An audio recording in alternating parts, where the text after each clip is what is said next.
এই মুহূর্তে সবচেয়ে বড় খবর এইচডি লাইভ 24/7 এ। Sabuk ni Bishingaja tani Sheikh Kotor Kostobaran ka AGT Live 24/7 की सबसे बड़ी खबर। Breaking news now on HD Live 24/7। जो माइलस्टोन्स है बच्चों के लाइफ के, उनको सेलिब्रेट करने के लिए हम लोग सीडलिंग डिस्ट्रीब्यूशन करेंगे उस ग्रीन डे में। तो अभी जस्ट 10 स्कूल के साथ हम लोग शुरू कर रहे हैं और फ्यूचर में उसको एंटायर ढलाई डिस्ट्रिक्ट में लॉन्च करेंगे।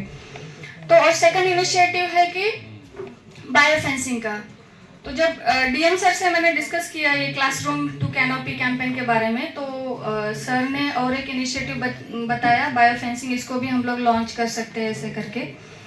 तो बायो फेंसिंग में जनरली हम लोग क्या देखते हैं, स्कूल्स में बाउंड्री होता है किसका, वो कंक्रीट बाउंड्री होता है, नहीं तो बारबेड वायर फेंसिंग होता है, नहीं तो चेन लिंक फेंसिंग होता है। तो ये इको फ्रेंडली नहीं है, प्लस कॉस्टली भी है।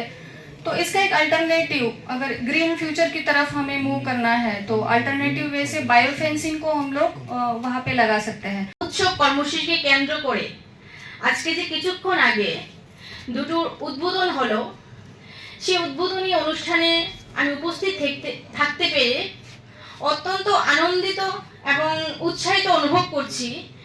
কারণ আমরা দেখেছি বিভিন্ন সময় বন দপ্তর থেকে যে কর্মসূচি হাতে নেওয়া হয় সেগুলো মূলত বৃক্ষরোপণ বা বন দপ্তরের বিভিন্ন অন্য ধরনের একটা কর্মসূচি থাকে।